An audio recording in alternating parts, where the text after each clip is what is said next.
Welcome to the deep dive. Today, we're setting our sights on Argentina, specifically looking ahead to 2026. Our mission is to explore this incredibly diverse country, think high adventure, real cultural immersion, and maybe most importantly, what it all costs. Yeah, it's a place of huge contrasts, isn't it? You've got everything from like high desert vineyards near the Andes to glaciers way down south. Exactly. And figuring out how to budget for those massive swings, that takes some planning. It really does. So we've basically distilled a comprehensive travel guide for you.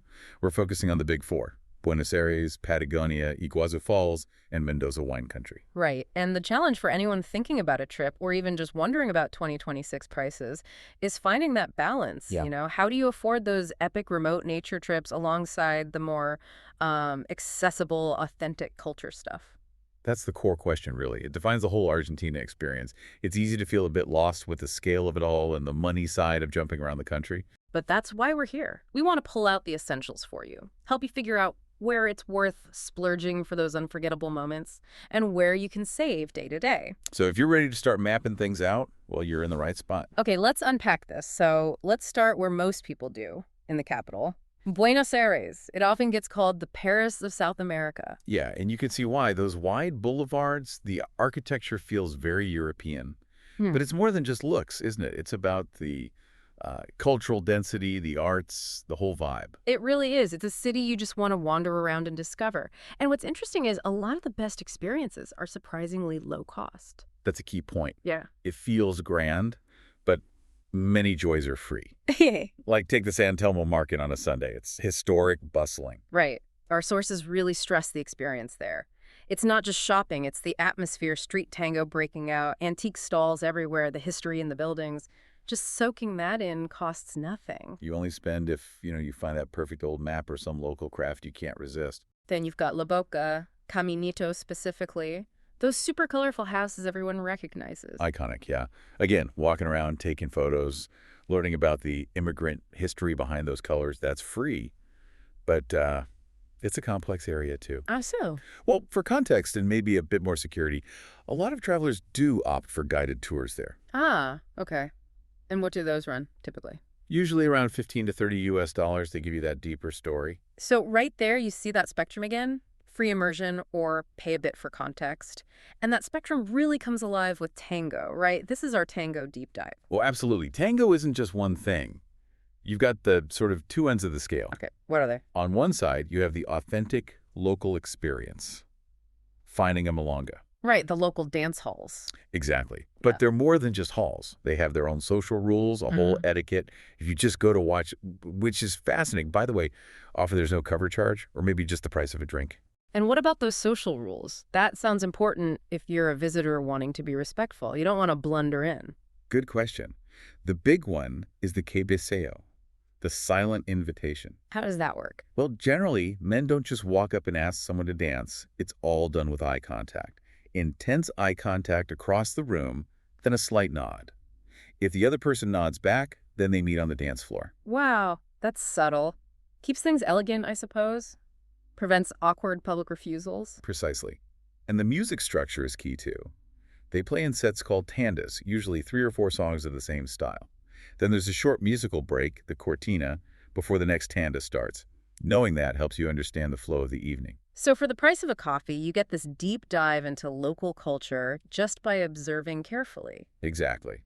But then there's the other end of the spectrum. For the big show, the tourist experience. That's it, the full dinner and show package. This is a major step up in cost. We're talking maybe 50 to 100 US per person. Okay, quite a jump. Yeah, it's professional theater. Yeah. Elaborate costumes, slick choreography, often a multi-course meal included. It's less about local social interaction, more about spectacle. High production value. So you trade intimacy for performance. Got it. Now, shifting gears slightly, you can't talk Argentina without talking food. Yeah. Specifically, the paella. The barbecue. Essential. If you're planning a decent mid-range meal out, maybe in a trendy spot like Palermo, what should you budget for that classic steak experience? You're probably looking at somewhere between, say, $20 and $40 US per person. But remember, it's not just any steak. Right. The quality and the cuts are different. Yeah. Argentine cuts are often generous, Cooked slowly over wood embers, that smoky flavor is key. You want to try things like ojo de bife, that's ribeye or vaccio flank steak. They're amazing. Okay, mouth-watering already. But what about when you need something quick and cheap? That $40 steak isn't an everyday thing for most travelers. That's where the humble empanada comes in, the ultimate budget hack. Ah, yes, the little pastries. Absolutely. Our sources say you can find delicious ones. Beef, ham and cheese, veggie, for about $2 each at local bakeries or cafes. So you could have a really satisfying, authentic lunch for, what, $6 to $8? Easily. Phenomenal value, especially in a capital city. And that affordability seems to extend to getting around the city, too. The transport costs looked surprisingly low. Yeah, this is a big win for travelers. Yeah. The subway and the buses, Yeah. fares are incredibly low. We're talking around 40 US cents a ride. 40 cents? How is that even possible, especially with the inflation we hear about? That seems disconnected from, say, expensive Patagonian flights. It does raise questions, doesn't it? Yeah. It's heavily subsidized by the government. A social policy, really. The cost gets absorbed elsewhere in the economy, which has its own issues, obviously. But for the visitor in 2026... For the visitor, it means your daily transport budget is almost negligible. It makes exploring the city super accessible. And taxis or ride shares? Are they expensive? It's still pretty reasonable. Taxis for short hops might be $5 to $10 US. And you've got Uber and Cabify, which keep prices competitive. So getting from San Telmo's history to Palermo's restaurants is easy and cheap. Okay, let's make that big jump now, south. We're leaving the city grid behind and heading into Patagonia. That shift from urban culture to wild, windswept landscapes really hits home how diverse Argentina is. It's a massive shift. This is nature on an epic scale. Yeah. But this is also where your budget really starts to feel the pressure. A toss of remoteness. Exactly. The experiences are incredible, often once in a lifetime. But getting there, staying there, doing things there, it all comes at a premium. The star attraction for many is Perito Moreno Glacier near El Calafate. Just this colossal wall of moving ice. Mind-blowing. So the first cost is just getting into Los Glaciares National Park. Yeah. That entry fee is running about $35 US. Okay, $35 gets you onto the walkways, the viewing platforms, lets you see the glacier face. Yeah, and the views from the platforms are fantastic, don't get me wrong. You get a real sense of scale. But a lot of people want to get closer, right? Feel the power a bit more. That's where the boat tours come in. They take you out on the lake right up near the glacier face. If you're lucky, you'll see calving huge chunks of ice crashing into the water. It's spectacular. And the cost for that closer look? Those boat tours range quite a bit, maybe $60 to $120 US. Okay. Now, here's where our source material got really interesting. For the serious adventure seeker, just watching isn't enough. They want to walk on the glacier, the ice trek. Yes, the ice trek. This is definitely a premium experience, a totally different proposition. How much premium are we talking? For a half-day trek, including all the gear, crampons, harnesses, guides, safety briefings, you're looking at somewhere between $160 and $200 US. Whoa. Okay, that's a serious chunk of change, especially after maybe paying hundreds for the flight down there. What justifies that price tag? Is it really worth 4 or 5 times the park entrance fee? It's a few things. First, safety and expertise. You're on a moving glacier. It's potentially dangerous. You need highly trained guides, specialized equipment, insurance. That all costs money. Makes sense. Second, access is tightly controlled. They limit how many people can walk on the glacier to protect it, so you're paying for a degree of exclusivity. Okay. And third, the experience itself is just unforgettable. You're walking through this landscape of deep blue crevasses, ice caves. You feel tiny against the scale of it. It shifts from I saw it to I was in it. For adventure lovers, it's often seen as a must splurge. Right. A totally different level of immersion. Now, speaking of adventure, a lot of trekkers combine Argentine Patagonia with a hop over the border to Chilean Patagonia, especially Torres del Paine. It's right there. Very common, yeah. And Torres del Paine is a good example for looking at accommodation costs in these remote hiking areas. What are the options there? Well, you've got the budget end, campsites, if you're carrying your own tent, sleeping bag, food, stove. You can camp for around $10 US a night. Very basic, self-sufficient. A hardcore option. Pretty much. Then you step up to the refugios. These are mountain shelters or huts. Okay, what do they offer? They give you a bunk bed in a dorm, shared bathrooms, and often you can buy meals there, so you don't have to carry as much food or cooking gear. Much more comfortable after a long day's hike. But more expensive, I assume. Significantly. You're looking at maybe 60 to 90 US per night for a bed in a refugio. You're basically paying for convenience and less weight in your pack. Which brings us neatly to the big elephant in the room for Patagonia. the overall logistical costs, the budget shock, as our notes call it. Yeah, this is where people can get caught out if they haven't planned carefully. The distances are vast. Getting down there is the first hurdle. Flights from Buenos Aires. Essential, really, unless you have unlimited time.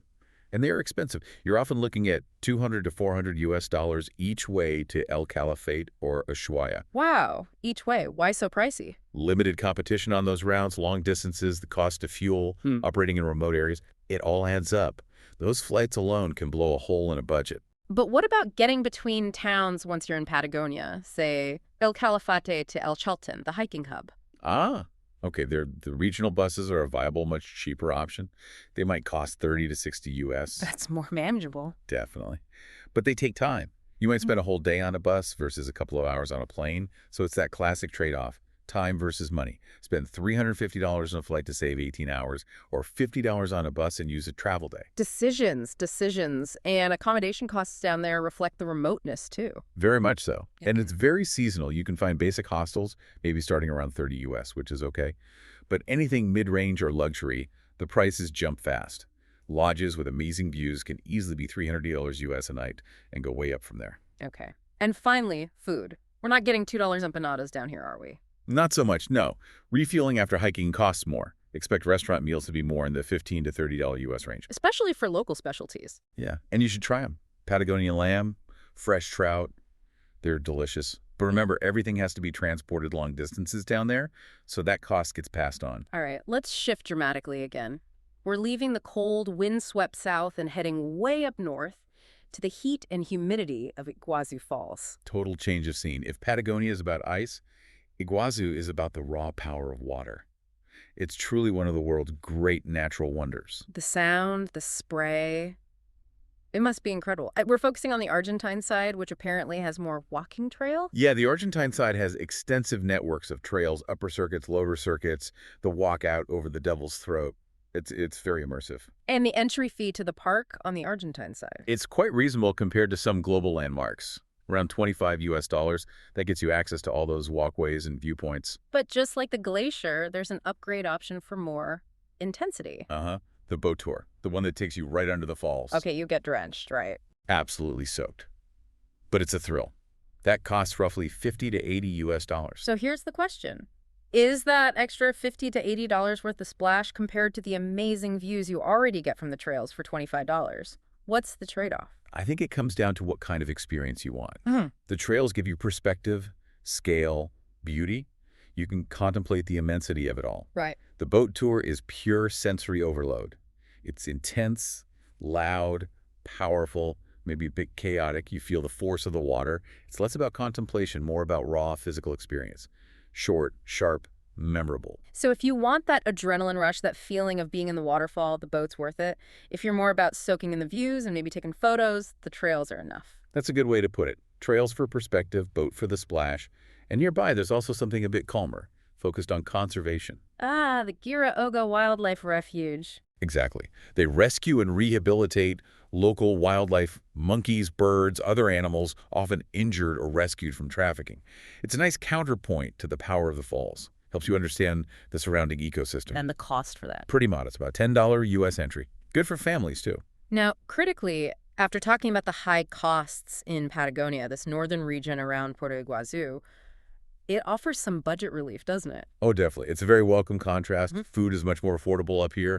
You can get hearty local meals for maybe $8 to $15 US. Why the difference? Lower transport costs compared to Patagonia, more local agriculture, just costs less to operate. And accommodation. Also cheaper. Budget hostels might start around $20 US a night, and you can find decent mid-range hotels for maybe $70. So yeah, your daily spending can drop quite a bit in the north. Okay, fourth corner of our journey. We're heading west now toward the Andes into the high-altitude desert landscape of Mendoza. Wine country. This is the heartland of Argentine wine, especially Malbec. Right. And the landscape itself is key to the wine, isn't it? The altitude, the Andes Mountains nearby. Absolutely crucial. These vineyards are high up, using pure Andes meltwater for irrigation. You get intense sunshine during the day, cool nights, and relatively poor soil, which actually stresses the vines in a good way. Stresses them? How? It makes them produce smaller, more concentrated grapes. That combination, sun, cool nights, water, soil, is what gives Malbec its deep color, intense fruit flavors, and those signature tannins. The mountains basically shape the wine. Fascinating. So naturally, the main activity here is visiting the bodegas, the wineries. How do most visitors do that? The most common way is a structured wine tour. Hmm, Makes sense, right? You don't want to be driving after tastings. good point. What do those tours typically involve and cost? They usually cost somewhere between 50 and 100 US dollars. Hmm. That generally includes transport between wineries and tastings at several different places. It's the easy, planned-out option. But if you want to really splash out, there's a more indulgent option? Oh, yeah. The ultimate treat is booking a gourmet lunch at a winery with wines paired specifically to each course. Ah, the full gastronomic experience. Exactly. You're sitting among the vines, often with incredible Andes views, enjoying amazing food designed to complement their best wines. That pushes the price up, maybe around 120 US. But for food and wine lovers, it's pretty special. Okay. But what about for someone on a tighter budget or who wants more flexibility than a set tour? There's the independent route, usually done by bicycle. Cycling through vineyards? Sounds nice. It is. You can rent a bike for about 20 US a day. Some areas around Mendoza are flat with marked bike paths connecting wineries. You just pay for tastings or entry fees individually at the places you choose to stop. So more planning involved, but potentially cheaper and more freedom. Exactly. You need to map it out, check which bodegas welcome cyclists, but yeah, total flexibility. And Mendoza isn't just wine, right? The Andes are right there. You can't escape them. And you shouldn't want to. It's easy to combine wine tasting with a trip into the mountains. A key spot is Aconcagua Provincial Park. Home to the highest peak outside of Asia. That's the one. You get stunning high desert scenery, great hiking opportunities, and views of Mount Aconcagua itself.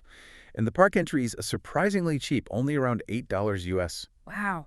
So you could have that $120 fancy wine lunch one day and an $8 world-class hike the next. Nice balance. Definitely. And outside the wineries, general food costs in Mendoza City are pretty reasonable too. Similar to Iguazu. Yeah, local markets, casual cafes. You can eat well for $8 to $15 for a simple meal. So apart from your specific wine splurges, daily living costs are manageable. Okay, we've covered the four main regions and the big-ticket experiences, but Argentina's richness also lies in its everyday culture. We talked tango, but what about the other national obsession, football? Ah, football, yes. Wow. Going to a match, especially Boca Juniors at their stadium, La Bombonera in Buenos Aires, people say it's one of the most intense cultural experiences you can have. Not just watching a game, then. Oh, no. It's pure passion, noise, singing, chanting. The whole stadium bounces, literally. It's an incredible atmosphere. And surprisingly, unlike big sports events in other parts of the world, getting tickets isn't necessarily bank-breaking. That's a key point. Depending on the game and where you sit, tickets can be as low as 10 to 25 US USRS. Amazing value for that level of energy and spectacle. Incredible. And if people want to try moving themselves, maybe get a feel for tango before trying a milonga. Beginner group tango classes are easy to find, especially in Buenos Aires.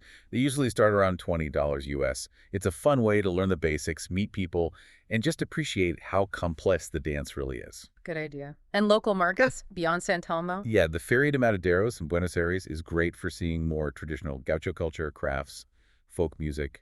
Free to wander around, soak it up. Okay, now let's pivot to the really crucial stuff for planning a 2026 trip, the practical logistics. We have to talk about inflation. Yes, this is absolutely vital. Our sources emphasize that prices in Argentina can change, sometimes quite quickly, because of ongoing inflation. Fuel, food, imported goods. So that $20 Parillo we mentioned. Might be $25, might be $30 by the time you actually travel. You absolutely must build a buffer into your budget. Don't plan down to the last peso. Flexibility is key. Okay, crucial advice. Buffer needed.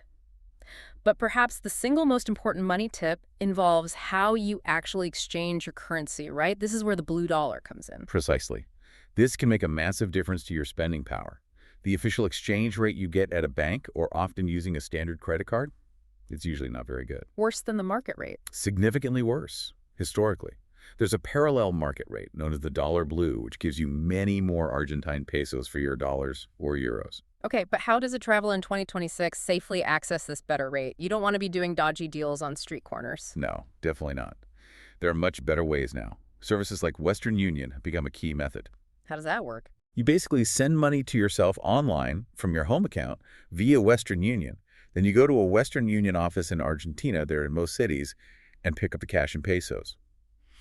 The rate they give you is usually very close to that favorable parallel market rate. And the difference can be huge. It can effectively give you like 50% more spending power, sometimes more compared to using an ATM. It dramatically changes the affordability of everything from that Patagonia flight to your daily empanada. Wow. Okay, so that's a game changer. Bring foreign cash, USD or euros, or use a service like Western Union to get pesos inside Argentina. That's the smart play. Credit cards are widely accepted in cities and tourist areas, but always try to check what rate they're using. And for smaller places, local shops, markets, maybe some Malacca's cash is still king. They often prefer pesos, and sometimes prices might even be a bit lower if you pay cash. What about ATMs? Just avoid them. Pretty much, if you can. Withdrawal limits are often low, and the fees can be really high. You end up paying those fees over and over. Use them only as a last resort. Plan ahead with Western Union or cash. We've established Argentina's huge. Getting between Buenos Aires, Patagonia, Iguazu, Mendoza, it's like crossing continents. So choosing how to travel between these hubs is a big decision. Time versus cost again. Absolutely. It's a fundamental choice you have to make based on your priorities and budget. The most economical way is definitely the long-distance bus network. And these aren't basic, uncomfortable buses, are they? No, not at all. Many are surprisingly luxurious. You can get bed, or semi-bed seats that fully recline, almost like business class on a plane. They serve meals sometimes. They're designed for long hauls. And the cost? Much cheaper than flying, maybe $20 to $70 US, depending on how far you're going and the class seat. Great if you have the time journeys, can easily be 20 hours or more and want to save serious money. But if you're on a standard 2-week vacation, losing 20 hours on a bus might not be feasible. Exactly. If you need to jump quickly, say from Mendoza over to Iguazu, flying becomes almost a necessity. The time-saving option? Right. Domestic flights, as we said, especially to Patagonia, are a major budget item. $100 to $400 isn't unusual. You're paying a premium to buy back your vacation time. So you have to ask yourself, how much is a full day of your trip worth? Precisely. Is saving $300 worth spending an extra day traveling? Only you can answer that based on your schedule. Okay. And one last logistical tip that applies everywhere, especially with inflation in mind. Booking accommodation. Yes, book ahead. Especially if you're traveling during peak season, summer in Patagonia, Big Feb, maybe harvest time in Mendoza, Febmar, holidays in Buenos Aires. Popular places fill up fast. And prices can go up. They certainly can, both because of demand and potential inflation. Booking accommodation well in advance locks in a rate and gives you peace of mind. Don't leave it to the last minute if you can help it. #outro. So after all that, what's the takeaway? Our deep dive for Argentina 2026 really confirms it's a land of incredible, rewarding contrasts. Definitely. And it offers so much for potentially quite different budgets if you understand those specific financial logistics we talked about, especially the currency exchange. Right. You could plan a trip that leans heavily into local culture. The free Tango viewing, the $2 empanadas, the 40-cent subway rides, maximizing savings with the blue dollar rate, and have an amazing, affordable time. Or you can aim for those peak premium adventures, trekking on the Perito Moreno Glacier for $160, that $120 gourmet wine lunch in Mendoza, taking the $400 flights to save time. And the great thing is you don't necessarily have to pick just one extreme. You can mix and match. Absolutely. The country's diversity means there's something for pretty much every style of traveler. The real key is being intentional, knowing where you want to save and where you're willing to splurge for those unique experiences. Understanding the cost of remoteness in Patagonia versus the affordability of the North, using the financial tools available, that's crucial. It really is. Being prepared for the scale, both geographically and financially, makes all the difference. Which leaves us with a final thought for you, our listener, to ponder. If you had to choose, where does the most lasting value lie for you? Is it in the high-cost, awe-inspiring adventure of standing on ancient Patagonian ice? Or is it in the low-cost, intimate cultural connection of navigating the subtle codes of a Buenos Aires milonga? The epic, silent landscape versus the vibrant, present-moment city life. It's that choice between awe and intimacy, maybe. Something to think about. Planning for those contrasts, not just in scenery but in value, might be the real secret to an unforgettable Argentine adventure. Indeed. Well, until next time, we hope this deep dive helps you map out your own journey.